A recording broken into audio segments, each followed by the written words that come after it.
We tend to treat intuition as something amorphous and difficult to define. We want to somehow fit it into a framework of mental process, possibly one that is very fast, but nevertheless works through the logical steps to arrive from a set of facts to a decision. At the same time, we try to undermine the power of intuition by trying to make a joke of it, such as when we laughingly refer to a woman's intuition as if it were something less than and less valuable than the logical, rational process undertaken theoretically by the men who are laughing.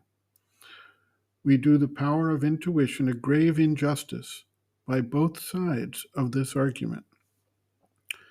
The sages of the Rig Veda experienced states of awareness that apparently were inspired, extraordinary statuses, and which did not fit the plodding logical process which is the province of the mind.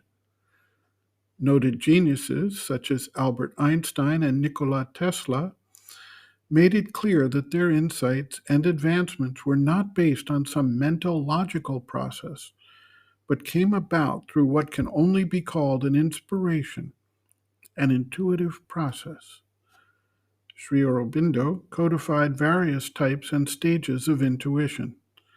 These can be recognized by the force by which they manifest and by the method of their appearance to the individual.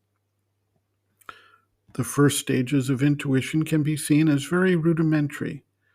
They do not rely entirely on the mind or some speedy process of solution that appears to be instantly known. Rather, they come with a feeling or some inner sense. This can be a negative sense, something premonitory that tells the individual he should avoid certain things.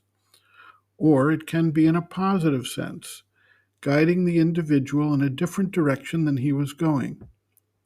There are instances of intuitive information arising during a dream state or during some altered state of conscious awareness that can arise through meditation or other means. In some cases, the individual can actually experience certain individuals in his own future whom he has never met and recognize that he may expect to meet that person, and when he does, he should take up, or in the case of the negative intuitive state, deny, the relationship for some reason. Sometimes an individual is offered certain things which may be suitable to his seeking and desire, but the voice of intuition tells him to turn it down as the time is not yet ripe.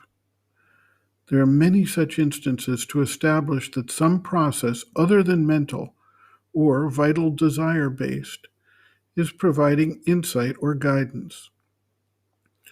The real question then arises as to how to hear and recognize intuition for what it is, and to be able to distinguish its promptings from the constant clamor of the mind, the vital, and the physical being. A disciple asks, "Mother, how can the faculty of intuition be developed?" The mother observes, quote, "There are different kinds of intuition, and we carry these capacities within us.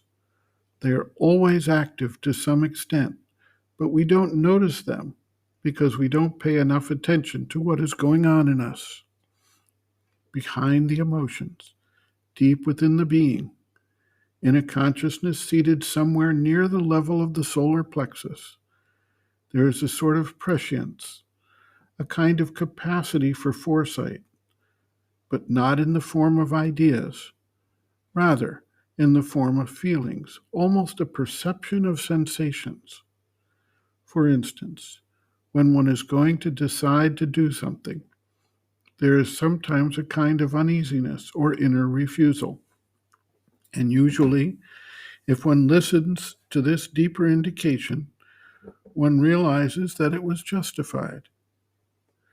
In other cases, there is something that urges, indicates, insists. I am not speaking of impulses, you understand, of all the movements which come from the vital and much lower still. indications which are behind the feelings, which come from the affective part of the being. There, too, one can receive a fairly sure indication of the thing to be done.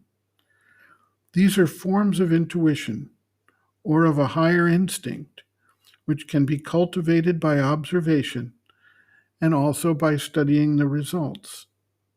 Naturally, it must be done very sincerely, objectively, without prejudice.